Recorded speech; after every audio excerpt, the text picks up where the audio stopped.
Assalamualaikum warahmatullahi wabarakatuh. Waalaikumsalam warahmatullahi wabarakatuh. Alhamdulillah, Assalamualaikum.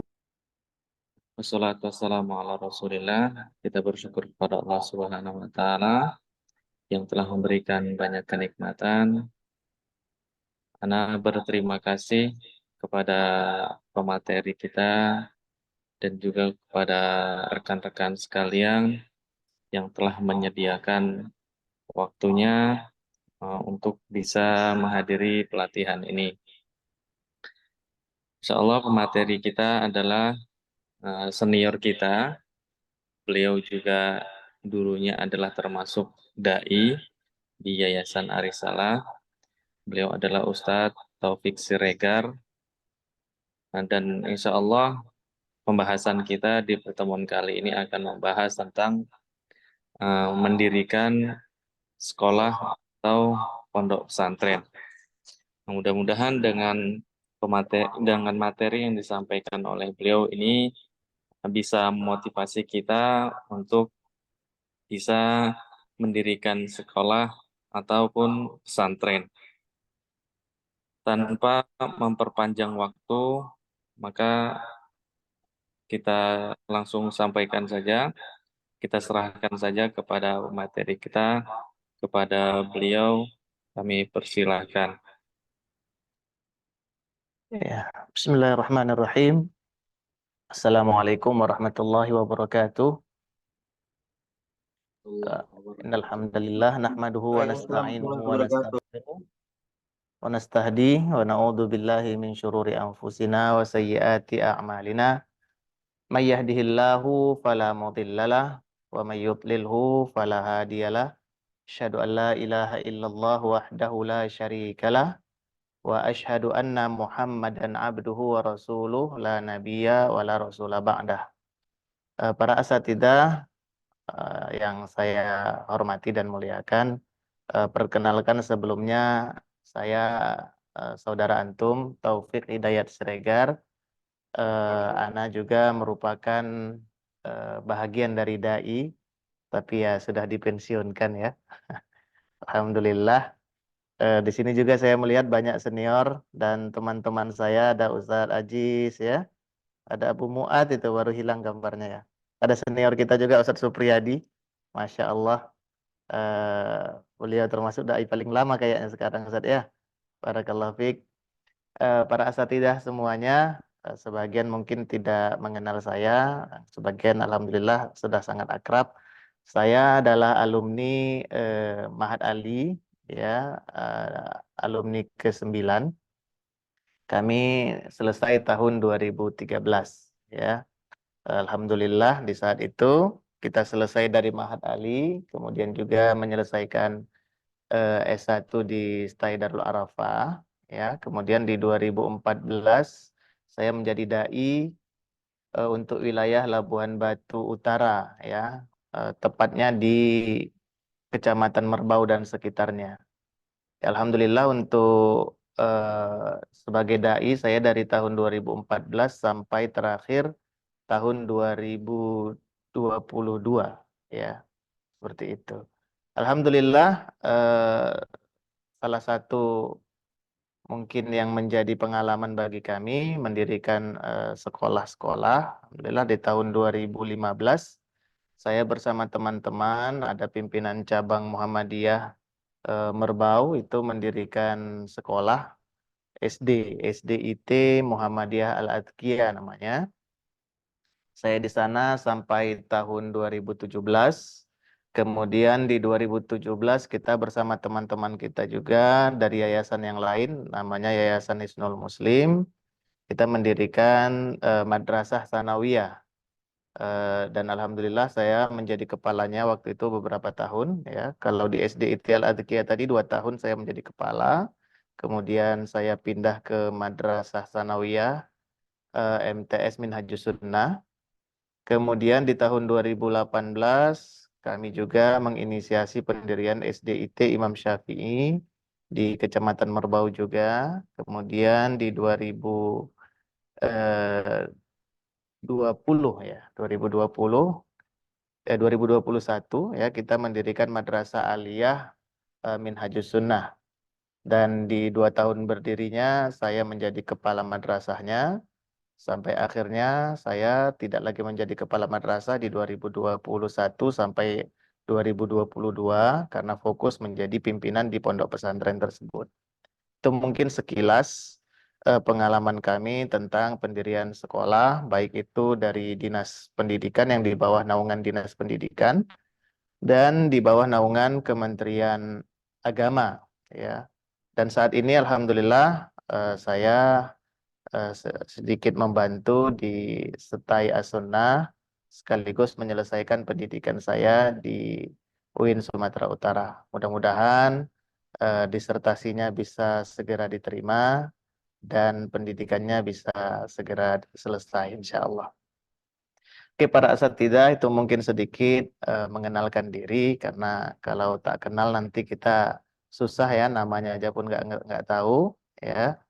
Eh, Kemudian para asatidzah berkaitan dengan materi kita hari ini, saya diamanahkan untuk berdiskusi ya secara umum saya katakan karena waktu tidak terlalu lama. Jadi kalau kita berbicara tentang pendidikan secara meluas, tentunya tidak akan cukup. Kita akan berfokus pada upaya-upaya pendirian madrasah atau sekolah mungkin ya. Kita ketahui bahwa di lapangan dakwah itu banyak sekali masalah-masalah, terkhusus dakwah yang kita ini mayoritas tidak disukai oleh sebagian ya masyarakat. Dan terkadang dijadikan alasan untuk mengapa namanya memberikan tuduhan-tuduhan terhadap upaya kita di dalam memberikan dakwah seperti itu. Maka kami melihat bahwa pendidikan merupakan salah satu cara sarana yang sangat ampuh di saat ini kita menjalankan dakwah sesuai dengan sunnah Rasulullah Sallallahu Alaihi Wasallam. Sebelumnya ya kita perlu menjelaskan sedikit bahwa pendidikan itu ya menurut sistem pendidikan nasional yang ada di negara kita itu setidaknya terbagi menjadi 3 jenis ya. Ada pendidikan formal, ada pendidikan non formal, ada pendidikan informal.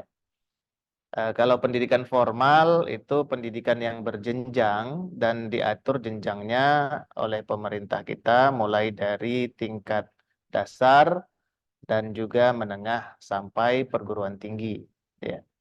Kalau pendidikan dasar itu 9 tahun ya SD dan SMP itu dikatakan pendidikan dasar walaupun SMP itu eh, apakah dia menengah ataukah dasar ya. Kalau dari sisi namanya dia menengah, sekolah menengah pertama, tapi kalau dalam klasifikasi kementerian itu termasuk pendidikan dasar. Makanya kalau kita melapor ke dinas, itu dia di bawah kabupaten, namanya apa namanya bagian pendidikan dasar dan menengah. Ya, padahal dianggap dia pendidikan dasar, walaupun dia sudah kategori menengah.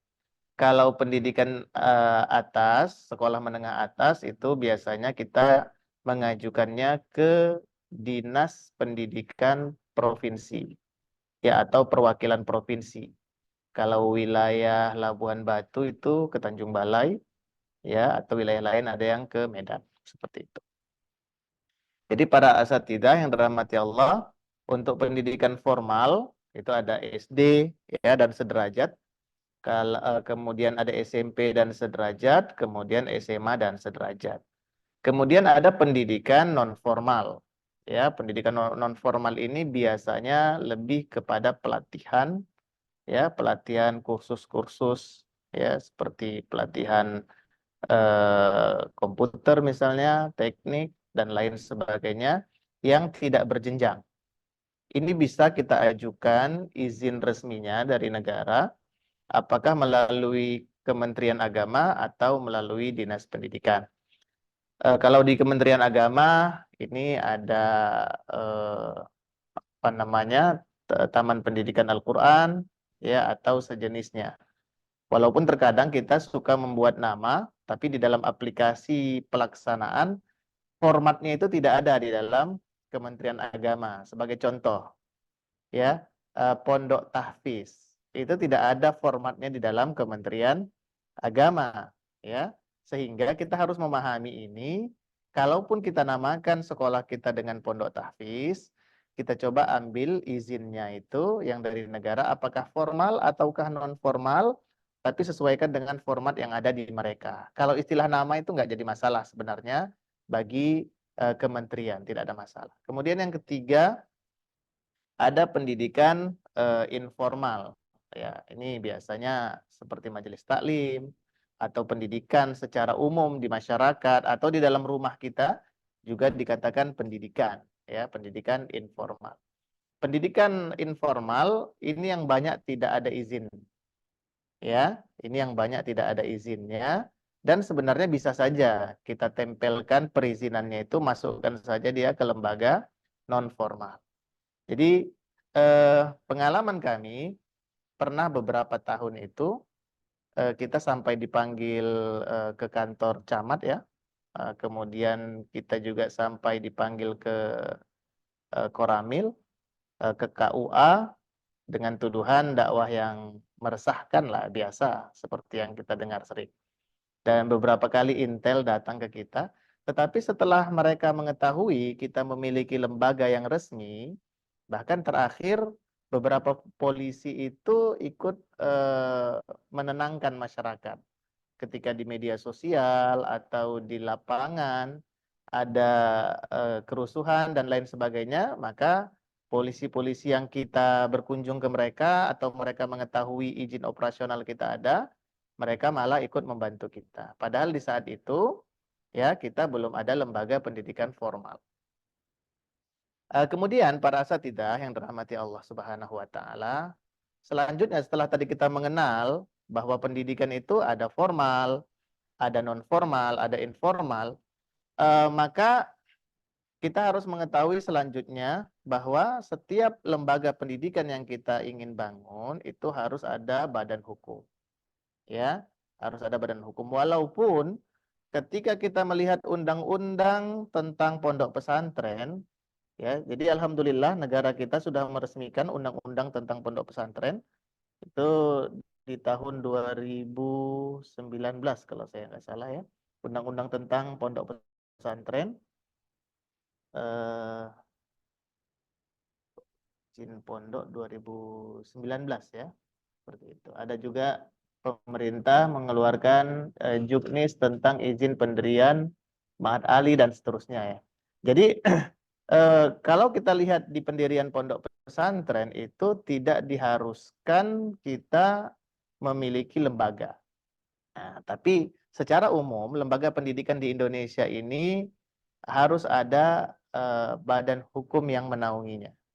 Badan hukum itu bisa bersifat yayasan, bisa bersifat organisasi, ya, organisasi masyarakat, atau, ya, dia bersifat pergerakan dan seterusnya, ya, organisasi massa atau organisasi agama dan seterusnya. Ya, jadi kalau yayasan itu seperti yayasan kita, ya, yayasan Ar-Risalah. Kalau perkumpulan atau organisasi itu bisa seperti Muhammadiyah atau Nahdlatul Ulama atau Al-Jamiatul Wasliyah dan seterusnya. Jadi badan hukum itu menjadi dasar legalitas kita, legal formal kita, kita diakui. Dan yayasan itu langsung dikeluarkan oleh Menteri Kemenkumham, ya, Menteri Hukum dan HAM. Kalau mendirikan yayasan, para asatidzah perlu diperhatikan bahwa di dalam yayasan itu ada beberapa struktur, ya, yang perlu kita perhatikan. Di sana ada Dewan Pembina Yayasan. Pembina itu sebenarnya, ya, secara fungsi dia sebagai pemilik. Jadi pembina itu adalah pemilik di yayasan. Kemudian yang kedua ada namanya pengurus. Kemudian yang ketiga ada namanya pengawas. Kalau pembina bisa dia sekaligus sebagai pendiri, bisa juga bukan. Jadi ketika kita mendirikan sebuah yayasan, nanti kita menghadap ke notaris, ya biasanya biayanya itu antara 2 juta sampai 5 juta rupiah, tergantung notarisnya. Ya, itu biaya pendiriannya biasanya antara 2 juta sampai 5 juta rupiah. Jadi di sana nanti akan diminta kepada kita siapa ini pendirinya. Nah, pendiri boleh menjadi pembina sekaligus. Ya, dan pendiri hanya satu saja, itu di awal mendirikan. Ketika dia nanti meninggal dunia, maka statusnya ya tidak lagi akan ada pendiri yang lain. Kalau pembina mungkin. Dan pembina itu tidak bisa dipecat oleh siapapun kecuali dia mengundurkan diri atau dia meninggal dunia. Ya, jadi dia sebagai pemilik. Kalau pengurus, dia ada strukturnya ketua, ada sekretaris, ada bendahara. Ini yang tercatat di SK Kemenkumham. Selebihnya itu nggak tercatat itu. Ya, selebihnya itu tidak tercatat. Atau untuk saya sebagai wakil ketua bidang ini, saat itu nggak tercatat biasanya. Kemudian yang ketiga ada pengawas. Pengawas itu bisa satu orang, bisa lebih. Tugas pengawas adalah mengawasi kinerja daripada pengurus. Seperti itu. Jadi yayasan tadi ini akan menjadi badan hukum dan dia akan menjadi satu persyaratan dalam pendirian lembaga pendidikan kita. Apakah dia madrasah ataukah dia bentuknya sekolah para situ. Itu yang pertama perlu diperhatikan. Terkadang ini menjadi masalah di sebagian teman-teman yang menjadi dai ketika datang sekelompok jamaah meminta kepada kita, Ustadz, ayo kita mendirikan sekolah, ya. Kemudian mereka menyerahkan seluruhnya kepada kita, tetapi yayasan mereka yang menghandlenya, mungkin di awal-awal tidak menjadi masalah, ke depannya ini akan menjadi sebuah permasalahan jika tidak ada penjelasan yang detail. Karena yayasan itu ada memiliki tugas tersendiri, sedangkan sekolah juga memiliki tugas tersendiri. Apa tugas yayasan sebenarnya? Tugas yayasan itu pada dasarnya adalah memastikan bahwa sekolah itu aman, baik dari sisi hukum, ya, ataupun dari sisi yang lainnya. Dia menjamin bahwa sekolah itu aman dan akan berjalan. Makanya ketika nanti Ustadz mengajukan izin operasional, akan diminta surat pernyataan dari ketua yayasan bahwa sekolah itu akan berjalan minimal selama 2 tahun. Jadi kalau dalam 2 tahun itu sekolah kekurangan uang, maka yang harus mengeluarkan uang adalah ketua yayasan. Karena dia sebagai penjamin. Dan itu biasanya bermaterai pada saat itu. Ya, seperti itu. Tapi kenyataannya di lapangan, kalau kita katakan ini kita merintis bersama, nanti yang repot sendiri biasanya kepala sekolah. Yayasan hanya sekedar menunggu pergerakan daripada sekolahnya. Mungkin di awal-awal seperti saya katakan tidak ada masalah, tapi ke depannya ini bisa saja menjadi sebuah masalah jika tidak ada kejelasan di antara para asatidzah dengan yayasan tadi. Karena yayasan sebagai di dalam hukum dia sebagai pemilik, tidak bisa diganggu gugat. Ya, seperti itu. Kemudian para asatidzah yang dirahmati Allah Subhanahu wa taala, adapun organisasi maka sudah jelas ya, dia sudah ada struktur dan badan hukumnya sendiri diurus oleh organisasi tersebut. Biasanya kita tidak perlu ya biasanya kita tidak terlalu perlu untuk mempersiapkan izin jika kita berafiliasi dengan sebuah organisasi. Kemudian para asatidzah yang dirahmati Allah Subhanahu wa taala, setelah kita mengetahui bahwa sebuah lembaga pendidikan harus dinaungi oleh sebuah yayasan atau organisasi, maka langkah pertama yang harus disiapkan adalah pembuatan lembaga tadi. Apakah yayasan atau sejenisnya? Itu dulu. Bagaimana Ustadz prosedur pendiriannya? Seperti yang kita katakan tadi, hadirkan seseorang sebagai pembina atau pendiri. Kalau saran saya, para asatidzah sih, tidak usah diserahkan kepada orang lain hal-hal yang seperti ini. Karena ini prinsipnya ya. Kalaupun seandainya diserahkan kepada orang lain, ada kejelasan hitam di atas putih. Ini yang satu. Kemudian yang kedua, pengurus. Pengurus itu terdiri dari ketua, sekretaris, dan bendahara. Tugas mereka adalah mencari uang sebetulnya dan mengelola uang. Kemudian yang ketiga, bawa pengawas. 1 orang saja cukup. Jadi 5 orang minimal hadir ke depan notaris untuk mendirikan sebuah yayasan. Biayanya berapa? Antara 2 sampai 5 juta. Ada juga mungkin yang gratis kalau notarisnya itu teman kita. Ya. Kemudian selanjutnya nanti akan ada kita diperintahkan membuat nama yayasan dengan 3 suku kata, ya misalnya Yayasan Peduli Dakwah, Yayasan Peduli Islam, atau Yayasan Cinta Sunnah dan lain sebagainya. Itu silahkan ditentukan namanya. Kemudian nanti kita disuruh untuk membuat sebuah rekening bernamakan yayasan tadi dan memiliki saldo untuk pembukaan awal minimal 10 juta rupiah. Tapi ketika SK itu sudah keluar, notarisnya sudah keluar, maka uang itu bisa lagi nanti kita tarik dari rekening yayasan tadi. Itu yang paling penting. Kemudian yang selanjutnya asatidzah untuk mendirikan sekolah, ya kalau sekolah tentunya ini dari Dinas Pendidikan. Kalau madrasah kita katakan dari Kementerian Agama. Perbedaannya adalah kalau di sekolah, Ustadz mau dirikan sekolah harus ada dulu muridnya. Kalau di madrasah tidak perlu ada dulu muridnya. Yang penting persyaratan-persyaratan untuk pendirian itu ada. Itu bedanya. Ya. Jadi Ustadz saya ada melihat madrasah, dia belum berdiri Ustadz. Dia berdiri tahun ajaran depan 2024-2025. Tapi kok udah ada izinnya? Bisa. Karena izin dulu baru ada siswa. Ini untuk madrasah. Ya, dan izin itu biasanya dibuka dari bulan 2 sampai bulan 5 atau bulan 6 kalau saya nggak salah. Kemudian sekitar bulan 7 dan bulan 8 nanti akan ada kunjungan dari Kemenak ke sekolah kita untuk memastikannya saja. Seperti itu.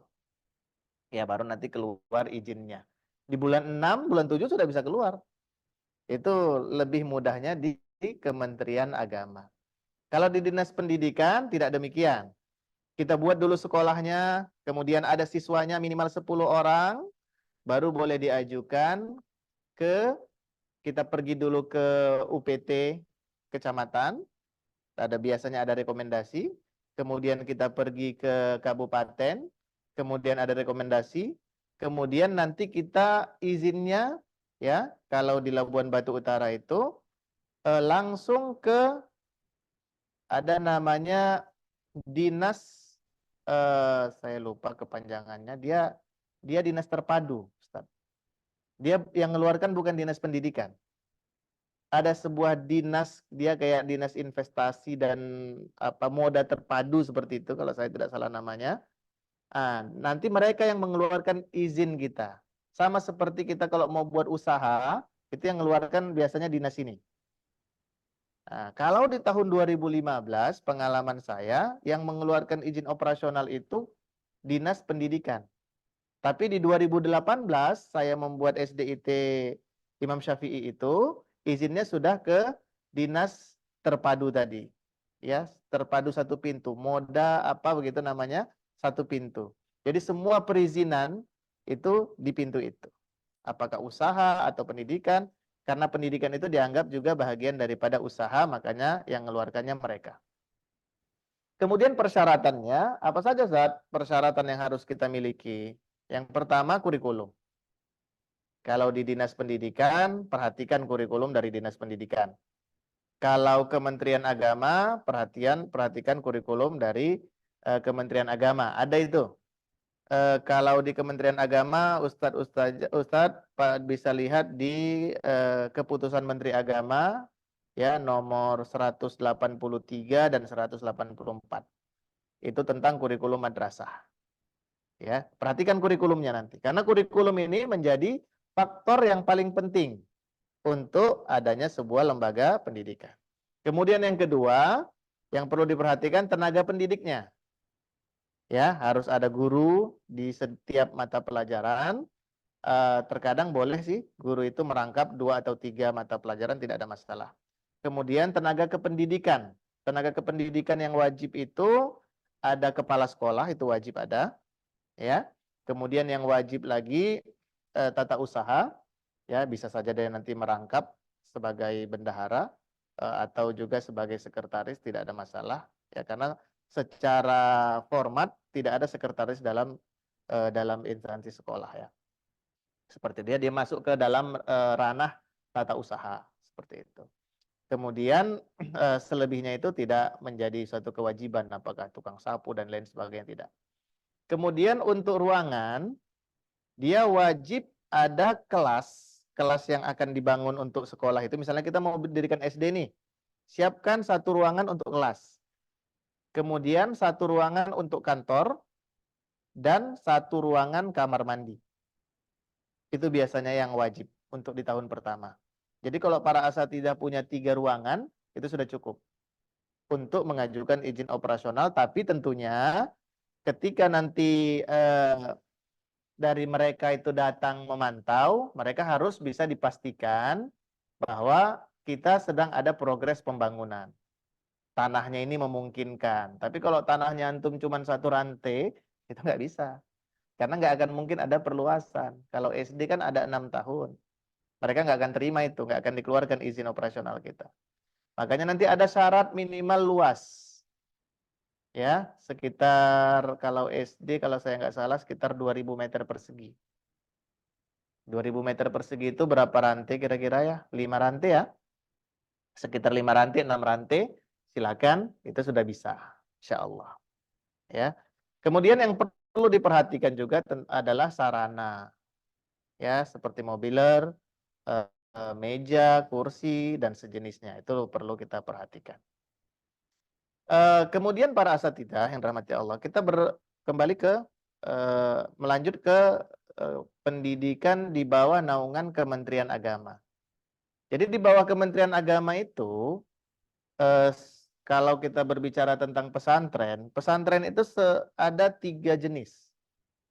Ya, pesantren itu ada 3 jenis atau 4 kalau dipisah di satu bahagian lagi.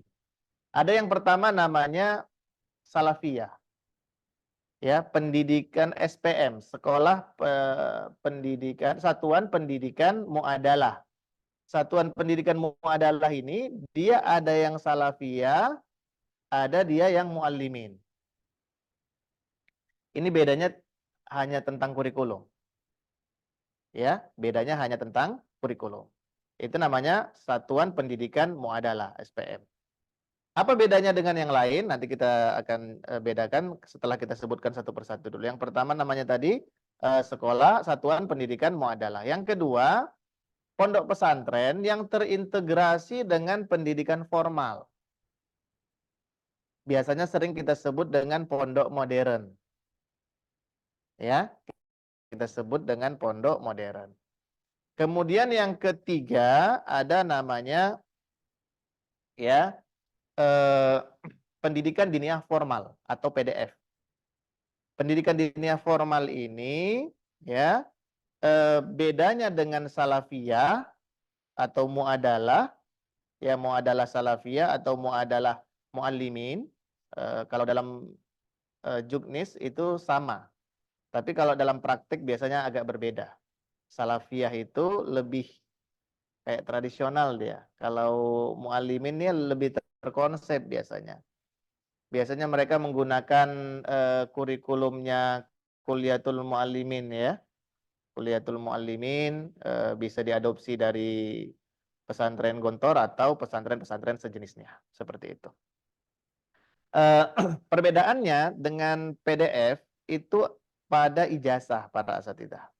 Karena PDF ini yang mengeluarkan ijazahnya langsung menteri. Dia satu tingkatan dengan madrasah.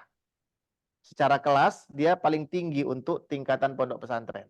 Tapi jarang sih sekarang pondok pesantren yang menggunakan sistem pendidikan diniyah formal. Karena persyaratannya cukup berat.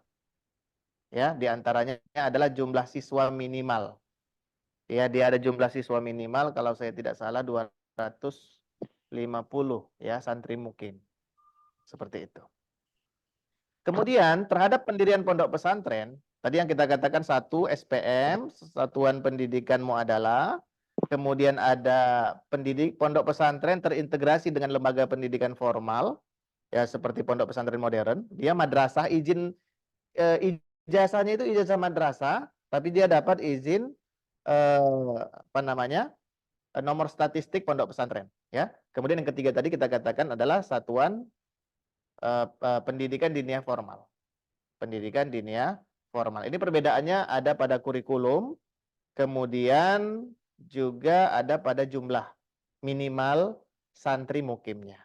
Kemudian yang selanjutnya para asatidzah yang perlu kita perhatikan bahwa pondok pesantren itu memiliki 5 kewajiban ya, 5 rukun kalau mereka katakan selalu. Syarat dan rukun. Yang pertama harus ada kiai. Ya. Kiai ini kalau dipersyaratkan mereka harus lulusan pondok. Ya, jadi memang yang nggak lulusan pondok biasanya agak ribet nanti ngurusnya. Ya, yang pertama adalah adanya kiai. Yang kedua adanya masjid. Jadi pondok pesantren itu wajib ada masjid. Yang ketiga ada asrama. Ya, yang ketiga ada asrama. Yang keempat ada santri. Santri mukim maksudnya. Yang kelima ada kurikulum. Kurikulumnya di sini harus ada kitab kuning. Nggak harus kuning sih warnanya. Ya, kitab-kitab klasik bisa kita pakai Bulughul Maram. Kalaupun dia berwarna putih tidak ada masalah.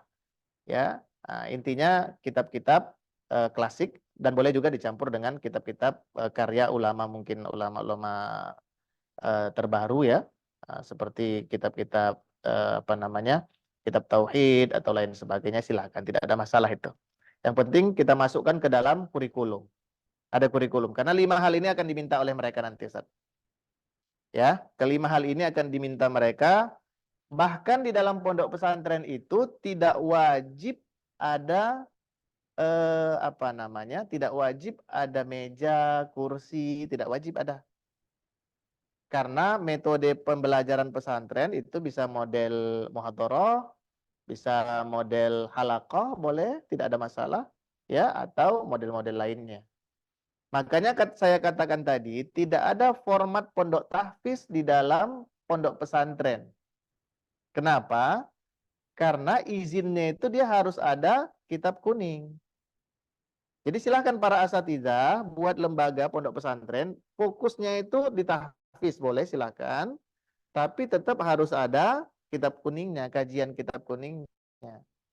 Ya, walaupun tadi saya katakan 1 atau 2 kitab, ya, yang masyhur dan dan 1 atau 2 les saja per minggu tidak ada masalah. Yang penting tetap ada dia muatan kitab kuningnya. Jadi itu tentang pendirian tadi tentang pondok pesantren. Dan di dalam pendirian pondok pesantren, seperti yang saya katakan tadi, itu tidak semuanya harus menggunakan yayasan. Inilah kelebihan pondok pesantren. Pondok pesantren itu bisa didirikan oleh perorangan. Misalnya Kiai Supriyadi misalnya kan. Nah, atas nama pribadi dia ingin mengajukan pondok pesantren, itu boleh. Tidak harus melalui yayasan. Nah, tapi biasanya pondok pesantren yang ada itu menggunakan izin yayasan. Tidak ada masalah. Silakan mau izin yayasan, mau bukan izin yayasan juga tidak ada masalah. Kemudian selanjutnya asatidzah, untuk di Kementerian Agama ya, para asatidzah bisa mengajukan pondok pesantren itu ya dari website. Ya, ini websitenya jaringannya agak lambat ini. Mengajukannya langsung dari website.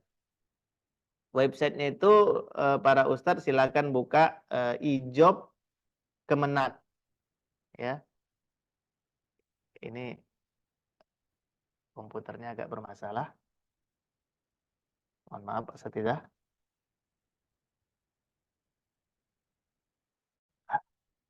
Ijob madrasah titik Kemenak. Ijob madrasah titik kemenak.go.id. Ya, itu bisa Ustadz masuk ke situ, nanti buat akunnya. Kemudian setelah masuk akun, nanti asatidzah akan diminta untuk mendirikan sekolah apa ini. Misalnya saya mau mendirikan madrasah ya. nanti mereka akan meminta kita untuk melengkapi persyaratan-persyaratan yang mereka inginkan. Di sana ada identitas lembaga penyelenggara pendidikan, dan maksudnya itu identitas lembaga penyelenggara pendidikan ini yayasannya tadi Ustaz, yang saya jelaskan tadi tentang yayasan. Ini hilang Ustaz apanya? Jaringan atau bagaimana ini? Hilang dia, blank. Kemudian Ustadz akan diminta mengisi data pengurus penyelenggara pendidikan, ya. Kemudian kan nanti disuruh juga mengisi identitas lembaga pendidikan, tenaga pendidikan, ya, tenaga pendidik, sarana prasarana, studi kelayakan, ya. Studi kelayakan ini nanti Ustadz itu seperti dokumen, ya, seperti dokumen. Udah bisa Ustadz? Apa tadi nggak bisa kita masuk ke web ini? Hilang. Oh, udah. Oh iya ini tadi ya. Nggak bisa masuk ya. Oh ini ya. Oh tadi ini dari sini. Kayak mana masuknya? Ini ditampilkan dulu. Dan dulu kan. Share screen ya. Oh saya masuk dari sini jelas. Share screen ya. Ini. Layar ya, ya. Oke. Mana tadi yang dulu? Ini. Oh ini dah terus. Ini dah. Dah. Nah jadi asatidzah, ini salah satu contoh saya tunjukkan ya. Aplikasinya. Saya logout aja dulu. Ya. Kita kalau Ustadz belum ada aplikasi, nanti buat akun, ya. Ini situsnya ijobmadrasah.kemenak.go.id, ya. ijobmadrasah.kemenak.go.id. Nanti kita masuk, dimintanya email, silakan, ya. Saya ada beberapa ini sekolah ya. Ini juga contohnya ya. Ini masih kosong ini. Nah, identitas lembaga pendidikan. Identitas penyelenggara itu ini Ustaz, yayasannya, ya, yayasannya ini SK dan sebagainya Ustadz bisa isi, ya. Kemudian Ustadz bisa isi pengurus penyelenggara, ya. Ini boleh ditambah namanya nanti, datanya ada. Kemudian data satuan pendidikan, Ustadz mendirikan apa nih? Madrasah Sanawiyah kah, ya, atau Raudatul Atfal, atau MI, atau MAK. MAK itu dia seperti SMK para asatidzah, Madrasah Aliyah Kejuruan, tapi dia lebih ke jurusan-jurusan keagamaan, ya, seperti tafsir dan sebagainya. Ya, ini datanya, Ustaz. Data calon lembaga ya. Maksudnya nama calon sekolahnya. Tenaga kependidikan, nah ini bisa diisi nanti, tambah data, dia sebagai apa? Pilih jabatan. Nah, di sana ada jabatan guru kelas, guru mapel, guru BK, inklusi, kepala madrasah, wakil, kepala, dan seterusnya. Ini bisa kita lihat ya, siapa aja yang mau kita isi di situ. Kemudian ya, selanjutnya alamat KTP. Nanti dimasukkan KTP-nya, siapa yang mau dimasukkan ke sana. Kemudian data pendidik, ini gurunya. Ya, kita kembali kepada kurikulumnya. Sarana prasarana, ya, bisa dilihat Ustadz. Di sini apa saja yang kita punya. Ya, kalau nggak punya kosongkan aja. Biasanya nggak ada masalah. Bangunannya ini, bangunan kan wajib ada ya. Lapangan olahraga, kebun, dipakai lainnya dan seterusnya. Ini sarana prasarana, ada gedung, ruangan, media pembelajaran, penunjang administrasi, ya, dan seterusnya. Kemudian ada studi kelayakan. Nah, ini tadi yang saya ini dibuat PDF-nya juga dan dibuat juga dalam deskripsi seperti ini tulisan. Dia ada latar belakang dan tujuan pendirian. Apa latar belakangnya? Kemudian nama pendidikan Ustadz itu apa sih? Secara filosofinya itu maksudnya apa? Ya, ini biasanya logo. Logo kita misalnya gambar bulan sabit, apa maksudnya? Ya, seperti itu. Kemudian gambaran tata ruang lokasi satuan pendidikan, gambaran geografis. Ini geografis berhubungan dengan keamanan sih Ustadz. Apakah daerah yang mau kita bangun sekolah itu daerah yang mungkin sering terkena banjir? Nah, itu biasanya menjadi masalah nanti. Ya, seperti itu. Secara ekologi dia mengganggu nggak dengan habitat makhluk hidup ya, seperti terutama apa namanya hewan-hewan yang dilindungi ya. Prospek pendaftarnya kira-kira ada nggak, Ustadz, kalau buat di gunung itu kira-kira dari mana calon siswanya nanti seperti itu, Ustadz. Kemudian berkasnya nanti Ustadz bisa upload di sini dan seterusnya ya.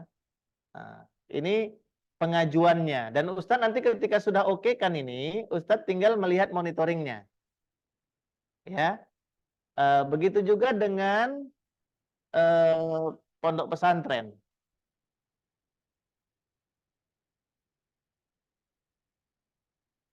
Ya, kebetulan websitenya tadi saya kunjungi sedang dalam perbaikan.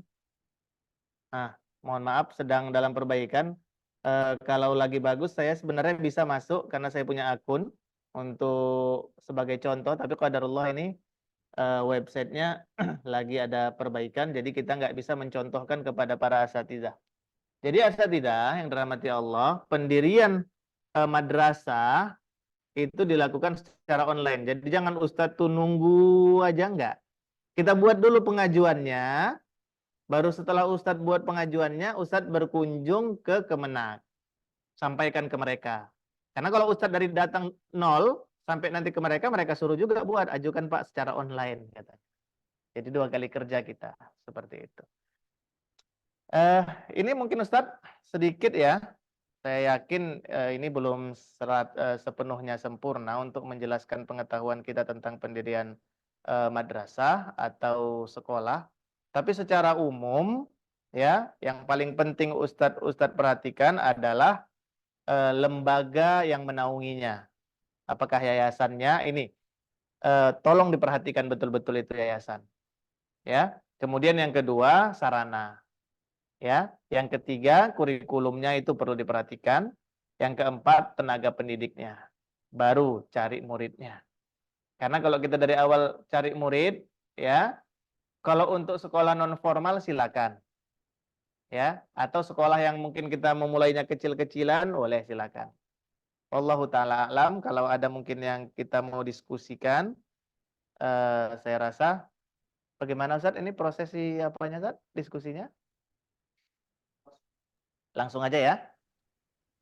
Silakan para mungkin kalau ada yang mau berdiskusi silakan. Izin Ustadz, terkait mengenai izin ke Depak itu atau ke Kemenak terkait informasi terkininya apa memang portalnya lagi ditutup ya Ustadz? Kalau yang madrasah lagi buka Ustaz. Ini bulan 5 ya. Kemarin Iya, saya dapat info dari teman yang lagi mendirikan madrasah ini, katanya sedang ditutup karena terlalu banyak pengajuan. iya. Kan memang kita dapat info kan dari bulan 2 sampai bulan 5 tuh ya pembukaan portal biasanya.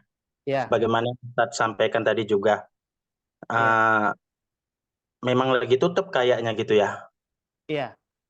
Kalau solusinya Ustaz, kalau dalam keadaan seperti ini dan Ustadz sedang mendirikan sekolah, biasanya nebeng.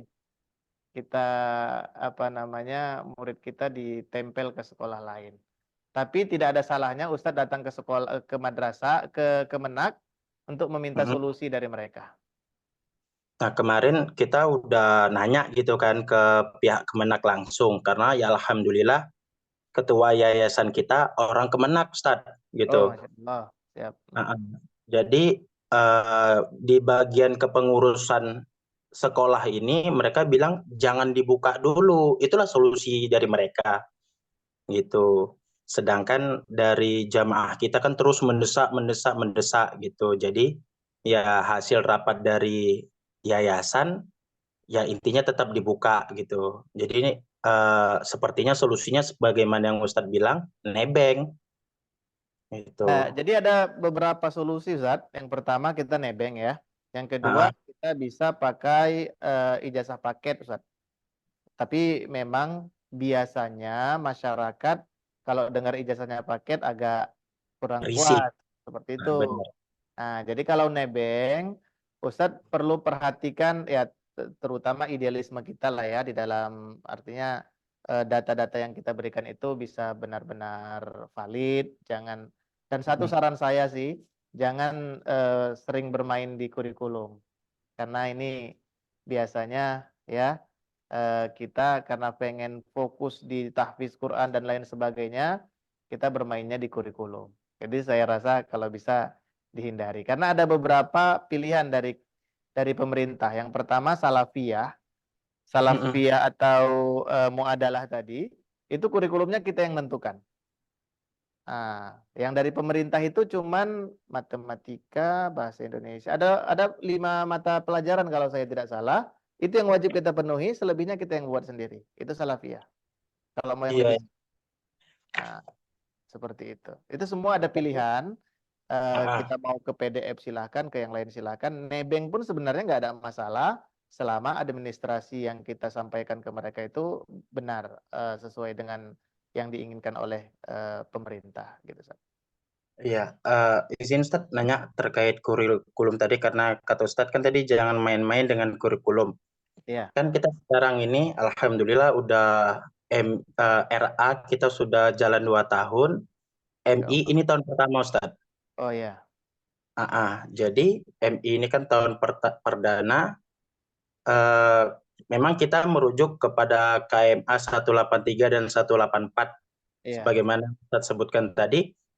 Nah, yang dimaksud nggak main-main dengan kurikulum nih gimana Ustadz? Soalnya pun kami pakai ini Ustadz untuk semua apa namanya muatan pelajaran gitu, baik itu dia kelompok A maupun kelompok B gitu Ustadz. Iya. Eh, karena gini, Zat, ada beberapa kali ya orang Kemenak itu ketika kumpul bersama kita dulu waktu di pondok, sering mereka katakan gini, memang Ustadz sudah rahasia umum bahwa pesantren-pesantren itu tidak menjalankan kurikulum sebagaimana yang diinginkan. Dan kebanyakan Ah, pesantren itu kan Ustadz, dia izinnya madrasah, tapi dia iya, fokusnya di pondok pesantren. Kita kalau mau jujur, Zat, MTS itu jumlah lesnya per minggu ada 46, Ustaz. 46 jam pelajaran. Kalau MTS berarti kali 40 menit ya. iya, 40 menit kali 46 betul. Ya, 40 menit kali 46. Itu kira-kira diberikan nggak secara maksimal ke santrinya? Saya rasa nggak. Itu dikurangi Enggak kan? biasanya. Nah, Iya. biasanya pelajaran PKN-nya diganti jadi pelajaran akidah, ini segala macam. Di Kemenak, pondok-pondok pesantren terutama, biasanya mereka memang tutup mata itu, Ustaz. Elah, Hmm. biarlah situ. Dan biasanya seperti itu. Tapi di sini kita mengajarkan ketidakjujuran kepada santri. Kalau saran saya, kalau memang mau sesuai kehendak kita ini kurikulum, cari aja yang kurikulum dari pemerintah nggak 46 untuk mata pelajaran lainnya seperti itu. Kalau di 46 tadi kan dia ada akidah akhlak, ada Al-Quran hadis, ada SKI, itu kan kurikulumnya udah ada dikasih Kemenak. Oke lah kalau Iya, itu kita modifikasi, saya rasa nggak ada masalah. Tapi iya. menghilangkan beberapa mata pelajaran itu yang menjadi masalah. Sepakat Oh, ambil saja jenis yang bukan madrasah, karena madrasah itu terlalu gembung Ustadz kurikulumnya Ustadz. Terlalu besar. Kalau untuk pondok pesantren, madrasah itu terlalu besar kurikulumnya. Cobalah hitung yang di KMA 183 itu, Ustaz. Banyak kali. benar banyak.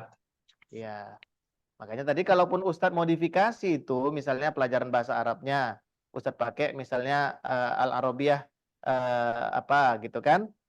Iya. Bayna yadaik, silakan. Fikihnya, Ustadz mau pakai fikih muyasar, silakan. Mungkin kan tetap dia sama-sama fikih.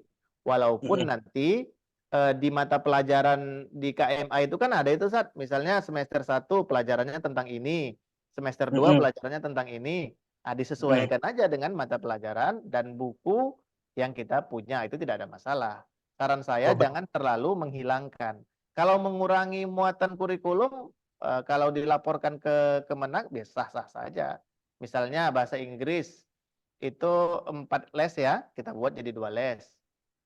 Nah, misalnya matematika 6 les, kita buat jadi 4 les. Kalau kita koordinasi dengan Kemenak, nggak ada masalah. Wallahu a'lam, Ustaz.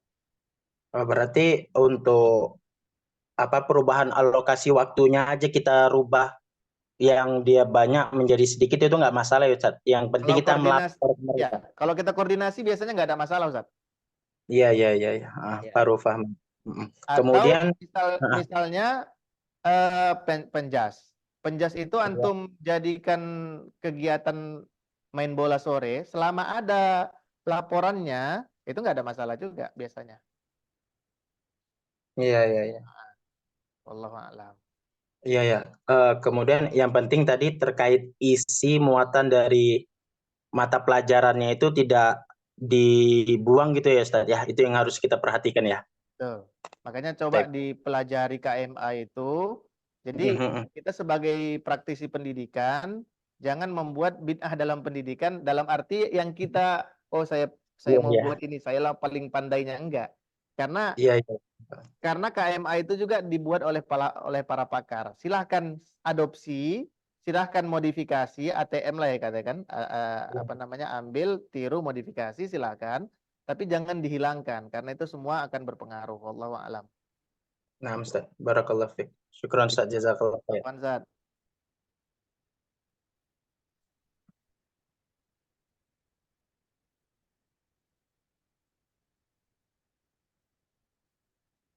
Ya, apa itu? Ada di mana itu, Zat?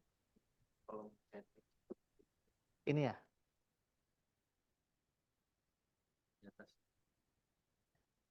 Gimana ini bacaan? Izin, Zat, Nah, Ustaz, izin sekali lagi Ustaz. Iya, tunggu ya, Zat. Ya, ada pertanyaan nih. Jika kita mau mendirikan sekolah, berarti harus mendirikan yayasan terlebih dahulu atau bagaimana, Ustadz? Iya, dirikan yayasannya dulu, Ustadz, supaya kita punya naungan hukum, ya. Nah, dan saran saya, yayasan ini hendaknya antum yang ada di sana. Karena pengalaman banyak sekali teman-teman kita, termasuk saya sendiri, ketika kita nggak nyaman dengan yayasan, biasanya kita akan mengundurkan diri atau kita akan apa namanya, terlalu repot mengurusnya. Dan ini bisa menjadi kesalahan kita di masa yang akan datang. Artinya, ketika kita memberikan yayasan kepada orang yang tidak memahaminya, maka akan rusak. Idza wusidal amru ila ghairi ahli fantadir sa'ah. Ya, pada saat itu saya rasa lebih memahaminya itu, ya. Jangan sampai kelalaian kita saat ini menjadi dosa jariah untuk kita di masa yang akan datang. Nauzubillah. Oke, silakan tadi, Ustaz, yang mau nanya lagi. Nah, kan gini, karena kita belum mengantongi izin ya Ustadz, karena perihal ditutupnya portal tadi, terkait alokasi waktu, itu memang ada niatan kita untuk kita rombak gitu kan, seperti PKN kan 5 jam ya dalam satu pekan, itu rencananya kita kurangi menjadi 2 atau jadi 1 lah gitu. Nah, seperti yang Ustadz arahkan tadi, untuk setiap pengurangan alokasi waktu kan harus kita laporkan ke pihak Kemenak gitu. Nah, untuk seperti kami ini yang belum memegangi kantong perizinan, apakah tetap harus kita laporkan atau kita berjalan dulu, nanti tatkala sudah mengantongi izin baru kita lapor? Jadi gini, Ustaz, antum secara legalitas itu melapor ke Kemenak nggak akan ditanggapi, Ustaz, karena antum dianggap tidak ada bagi mereka.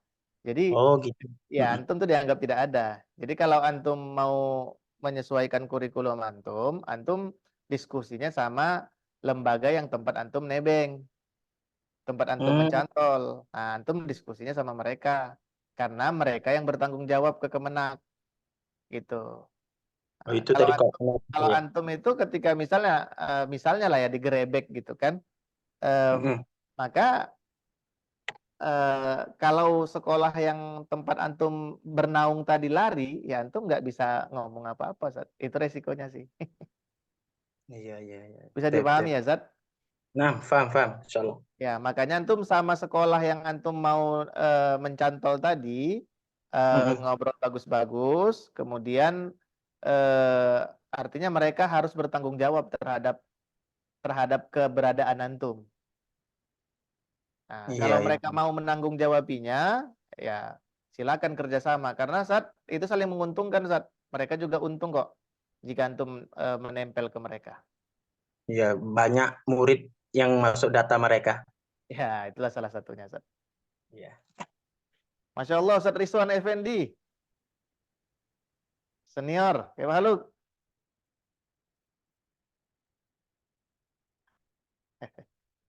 Silakan para asitidah yang lainnya kalau ada yang mau didiskusikan. Ada Ustaz. Bismillah. Assalamualaikum Ustaz Taufik. Waalaikumsalam, Ustaz Muhammad Amin. Yang mana ini, Masih Ustaz? ingat Ustaz? Gini Ustaz, anak kan mendiri yayasan dah lama. Ya, siap, siap, Ustaz. Nanti biar anak kirim juga nanti ke antum, anak minta nomor ya antum. Jadi pendirian yayasan anak kan waktu itu kok booming ketika ada ungkapan gerbang teroris itu berawal dari rumah-rumah tahfiz Quran. Dari itulah anak membuat izin yayasan kan. Iya. Yang di pertanyaan anak, selanjutnya gini, setiap yang mondok tempat kami ini, kami mengarahkan mereka untuk mengambil ijazah paket. Cuman pondok anak ini hanya sekedar rumah tahfiz gitu. Adapun mata pelajarannya anak sendiri yang buat. Contoh tadi yang seperti yang tuh katakan tadi seperti fikih muyasar, tafsir muyasar, tauhid gitu. Jadi yang ingin tanyakan ke bagian yang mana kali ya kalau seandainya ingin anak rumah tahfiz ini dia menjadi legal gitu, ke bagian yang mana ke yang harus anda urusan. Contoh tadi kan ada MI, ada MTS gitu. Jadi opsi yang mana yang bagus? Anak ini Eh, jenjang terserah jadi mau yang antum ijazah formalnya pakai paket. ya paket. Eh, antum bisa masuk dalam kategori pesantren modern sih sebetulnya, Ustaz. Keluarkan ijazahnya itu nanti dari ijazah pondok. Karena pondok pesantren modern itu adalah pondok pesantren yang terintegrasi dengan pendidikan formal. Ijazah Oh. paket itu termasuk formal, Ustaz. Karena dia diakui oleh negara dan sejajar dengan madrasah. Hanya saja mungkin secara apa namanya nilai jualnya itu tentunya di masyarakat lebih apa ya namanya ya. Karena dianggap tidak belajar. Padahal sebenarnya belajar sih. Kalau kita Iya menurut belajar sih. aturan, kalau kita memperhatikan aturan bahwa PKBM itu paket A, B, atau C itu harusnya belajar. Ada Iya. modulnya dia, Ustaz. Ya masyarakat di Duri hari ini kalau yang anak kan tinggal di Duri.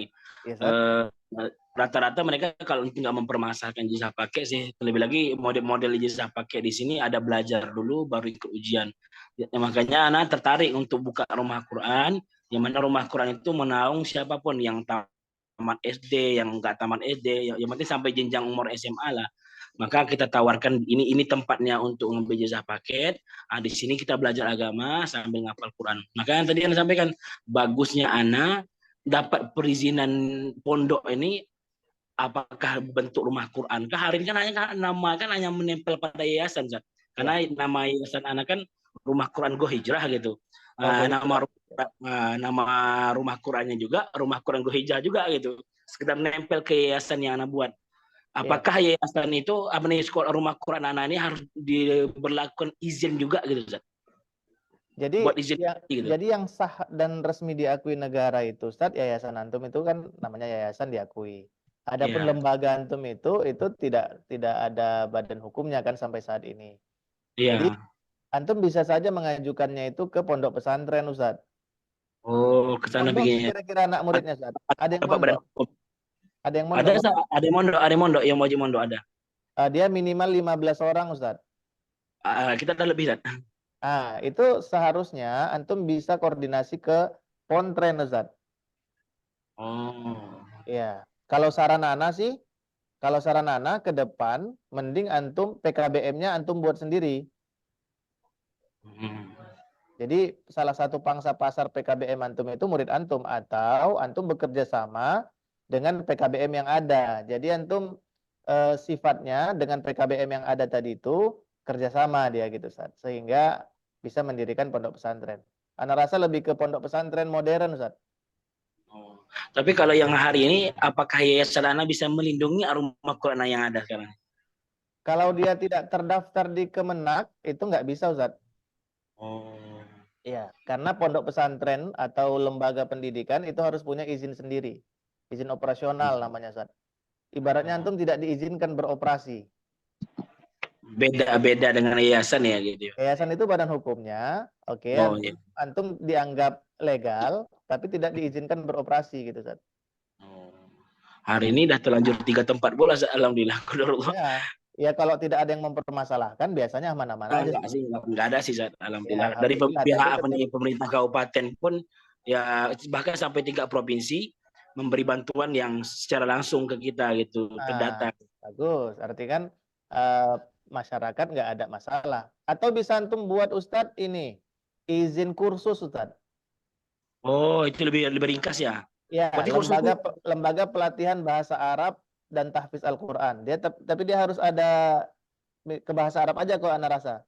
Lembaga pelatihan bahasa Arab dan hafalan Quran dan tahfiz Quran gitu, Ustaz.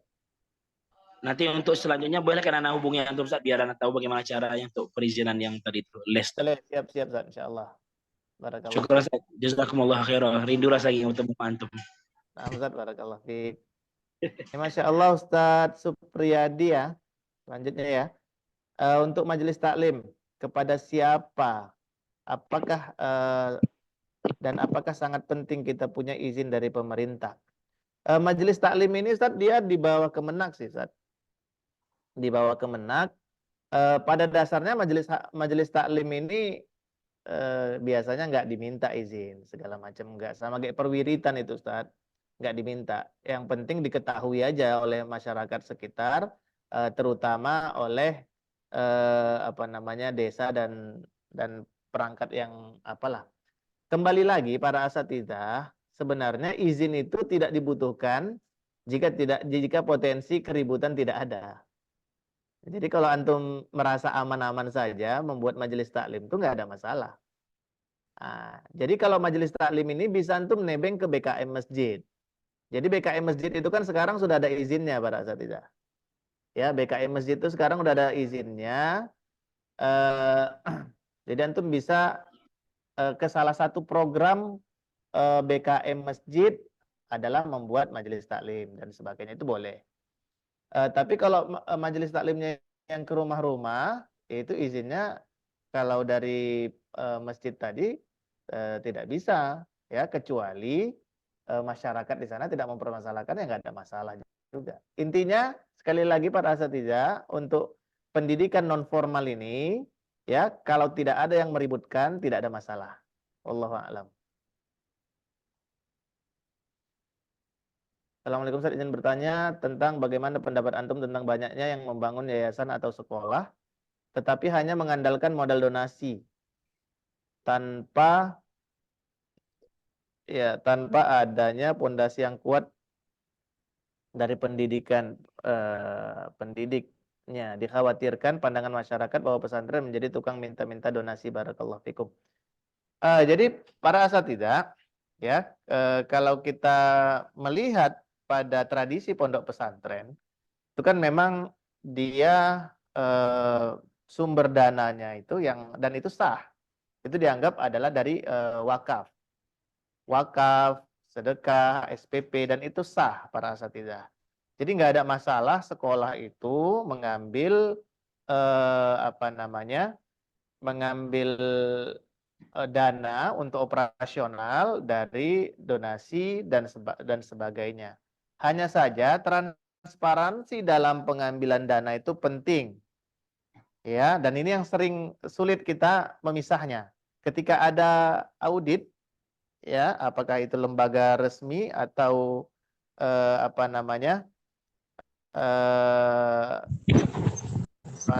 istilahnya itu orang-orang yang cari duit lah biasanya, ya. Nah, itu kita bisa kena nanti di sana ketika dia minta transparansi dana. Transparansi dana yang paling mudah itu kan dari SPP sebetulnya. Dari SPP dan sebagainya. Jadi sah-sah saja kita mengambil dana itu dari wakaf, dari sedekah, dari donasi dan lain sebagainya. Hanya saja perlu ada transparansi dana. Dan tidak perlu dibuka di publik, cukup antum punya datanya itu secara rinci, maka itu sudah cukup. Ya, nah, karena biasanya wartawan-wartawan itu suka cari yang kayak gini nih.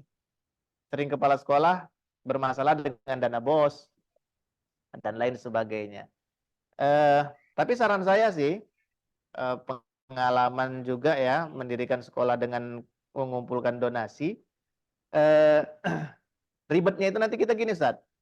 Kita dianggap menggunakan dana umat, tapi tidak memperhatikan umat. Padahal definisi umat di sini yang dia maksudnya adalah dirinya. Gitu. Maksudnya begini, ada 1-2 orang nanti teman kita akan menuntut banyak. Ini kan dana umat, harus murah. Padahal segalanya sekarang sudah mahal. Kita sebagai kepala sekolah, sebagai mudir yang harus mengolah dana tadi itu akan kewalahan. Ya, nah, seperti itu. Jadi kalau saran saya, silakan dirikan pondok, kalaupun mau gotong royong di awal silakan, tapi tetap harus ada dana yang menjadi sumber pendapatan dari pondok pesantren atau lembaga pendidikan kita supaya lembaga pendidikan kita bisa murah. Yang kita harapkan pendidikan murah bahkan gratis. Dari mana itu bisa tercapai? Ya, dari usaha-usaha pondok pesantren atau sumbangan-sumbangan kaum muslimin. Yang terpenting adalah sumbangan itu terdata dengan jelas. Wallahu a'lam. Ustaz, sedikit Ustaz, ada yang ingin menyampaikan 2 hal, Ustaz. Iya, Izin, Ustaz? Ustaz. Yang pertama, terkhusus untuk teman-teman dai yang di Riau, terlebih lagi yang buka rumah Quran. Sekarang dari Provinsi Riau, Ustaz, mengguyurkan dana sebesar 48 juta bagi yang mau mendaftarkan dirinya ke desa. Karena ada program di Riau, 1 rumah Quran 1 desa itu bakal mendapat bantuan. Jadi itu pertama, setidaknya dapat membantulah teman-teman dai. Yang kedua, untuk seluruhnya, baik yang di Riau, yang jelasnya dai Yayasan Arifalah, Anda mengajak terlebih lagi bagi teman-teman yang ingin bangun pesantren, kalau sekiranya ingin menambah pondasi pesantrennya, tak hanya berharap daripada donasi, di Bengkalis banyak tanah-tanah yang jual 1 hektar itu cuma 12 juta. Jadi kalau kita ngisi kebun sawit 17 juta itu udah dapat. Jadi mana tahu berminat dengan membangun pesantren supaya ke depan ketika butuh donasi kita masih tetap berdiri sehingga memberi layanan terbaik.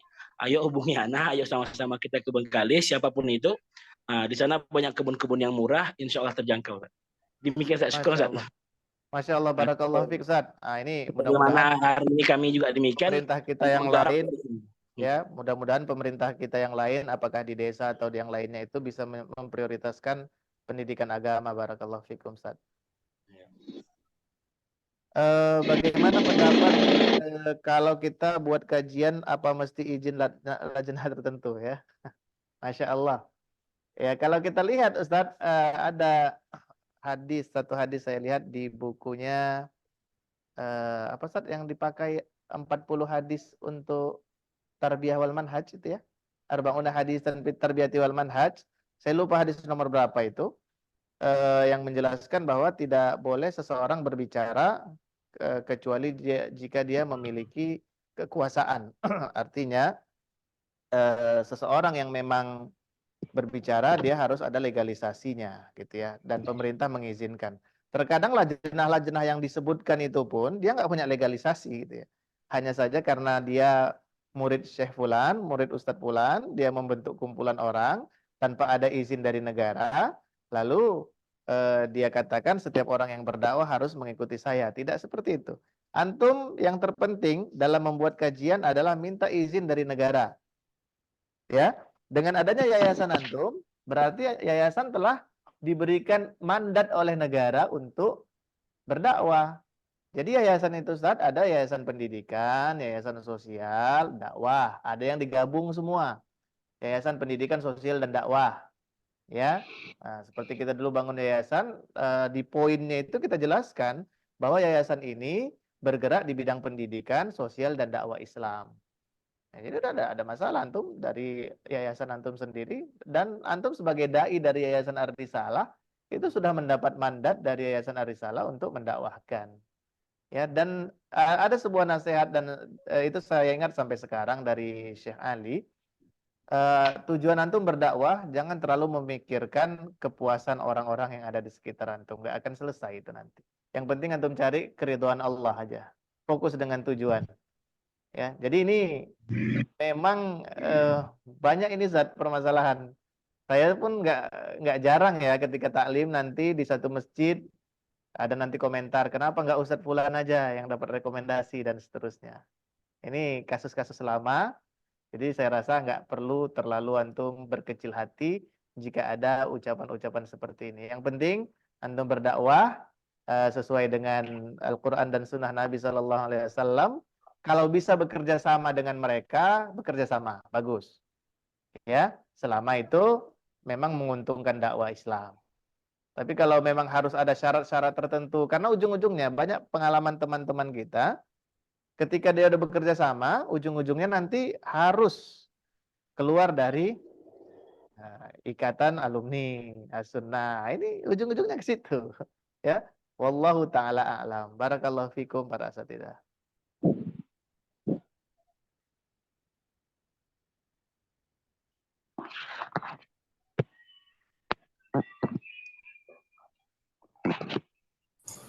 Ya Samsudin, Masya Allah. Kemaluk. Alhamdulillah khair Ustaz. Ini ada pertanyaan Ustaz. Masya Allah Ustaz. Ustaz. Halo Ustaz. Ya Ustaz. Alhamdulillah sudah mendaftarkan yayasan kita dan kita buka namanya Yayasan Tahfidz Quran Darul Fikr. Alhamdulillah udah diresmikan. Artinya memang sudah udah terdaftar lah kalau bahasa kita Ustaz. Kemudian seiring berjalan waktu sudah 4 tahun atau 5 tahun, qadarullah kan ingin kita mendaftarkan santri-santri kita, Ustaz. Artinya supaya terdaftar di negara gitu kan, biar supaya nggak dicurigai dan yang lainnya. Tapi qadarullah ketika kita musyawarah terjadi konflik internal. Pertama permasalahan tentang kalau seandainya dibuka secara besar-besaran, artinya nanti seperti sekolah yang memang sudah formal, artinya memang sudah ada namanya, kemudian semuanya sudah terdata atau yang lainnya, khawatirnya di ujungnya nanti akan terjadi konflik. Jadi ketika musyawarah itu pending, akhirnya nggak lagi lah didaftarkan. Jadi seperti sekarang ini seperti taklim gitu aja Ustaz. Artinya ya datang murid jam 1, pulang mereka sore, kloter kedua datang setelah asar sampai jam 6, malamnya ada taklim, tapi tidak terdaftar. Menurut antum gimana? Apakah Anda harus mendaftarkan supaya dia terdaftar di negara atau berjalan seperti biasa aja Ustaz? Karena memang terjadi konflik di dalam permasalahan daftarkan atau tidak gitu Ustaz. Ya, barakallahu fiik Ustaz. Pengalaman anak ketika anak pertama dakwah 2014 ya, anak diutus ke Merbau. Yang pertama anak lakukan adalah membuka rumah tahfiz. Rumah tahfiz Muhammadiyah ya, Merbau. Jadi di saat itu saya mungkin itu rumah tahfiz pertama di Kabupaten Labuan Batu Utara ya. Jadi di saat itu saya mengajar tahfiz dengan anak-anak habis sholat zuhur, kemudian nanti sholat asar, ya, kemudian nanti maghrib pun ada juga, tapi maghrib di rumah biasanya. Pengalaman kita di situ, Ustaz, murid itu ibarat apa ya, lampu ya, energinya tinggal 5 watt, Ustaz. Ya, karena dia udah capek pulang dari sekolah, ribet begini segala macam. Ada lagi sebagian anak itu dia pulang lagi dari rumah, dari sekolah MDTA, Madrasah Diniyah Takmiliyah ya, Awaliyah Takmiliyah. Jadi sampai ke tahfiz kita itu tinggal sekian persen lagi. Jadi jiwa ruhnya itu sudah separuh hilang di lapangan, di sekolahnya. Ketika kita buat SD, tahun 2015 kita buat SDIT, jadi jam 7:30 itu mereka sampai ke sekolah, les pertama adalah tahfizul Quran. Masih fresh. Alhamdulillah 2 tahun mereka selesai juz 30. Jadi dari sisi manfaat, lembaga pendidikan formal itu pasti lebih besar manfaatnya untuk kaum muslimin, terutama untuk murid kita dan kemudahan kita mengidentifikasi siswa kita. Ya, dia lebih terprogram, lebih ada namanya bisa kita keluarkan surat peringatan, gurunya pun dia nggak boleh malas-malasan dan lain sebagainya. Ada nizam yang harus ditegakkan di sana. Seperti itu sehingga kualitasnya bisa lebih seperti yang diharapkan. Kalau yang non formal seperti ini mungkin ya karena kita khawatir nanti bisa jadi kalau formal ribet dan sebagainya. Kalau saya katakan malah pendidikan formal itu sangat nikmat Ustaz, menikmatinya itu sangat enak sekali. Ya, tinggal bagaimana kita berbicara tentang kurikulumnya seperti yang dikatakan Ustaz apa tadi Zulham Khair ya. Allah barakallahu fi. Jadi tinggal kita berbicara tentang kurikulumnya saja. Kalau mau diminimalisir, terus apa koordinasi, mana yang mau dipadatkan, mana yang mau dikuatkan, silakan. Ya, dan kalau saran saya kalau untuk madrasah apa SD lebih ke SDIT sih. Kalau saran saya sih karena kita tidak wajib melapor ke Kemenak ya terkait mata pelajaran agamanya karena sudah bisa kita handle. Tapi ala kulli hal kalau madrasah pun oke juga tergantung minat masyarakat. Jadi SD pun kita buat kalau nggak ada siswanya ya nggak guna juga kan. Madrasah kita buat misalnya bisa banyak siswanya ya alhamdulillah. Jadi kalau saran saya madrasah itu atau sekolah formal itu dia lebih nizamnya lebih bagus. Lebih teratur dan tidak bisa suka-suka. Kalau yang seperti antum bilang tadi, anak pernah nanti muridnya 40, habis itu nanti tinggal 20. Pas lagi semangat mereka nambah lagi 30. Seperti itu. Naik turun, kita nggak bisa memberikan tugas atau ketegasan yang lebih kuat. Padahal pendidikan itu butuh ketegasan, Ustaz. Pendidikan itu butuh ketegasan. Wallahu a'lam. Syukran jazakallah khair Ustaz masukannya Ustaz. Nah, Ustaz, barakallahu fiik.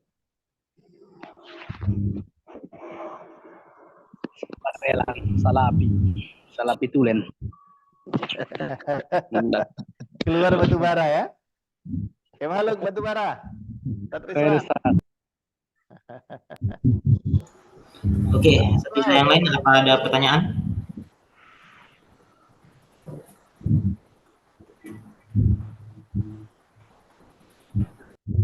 Halo. Siapa tadi Ustaz yang nanya, Ustaz? Bagi Apa ada pertanyaan asatidzah yang lain?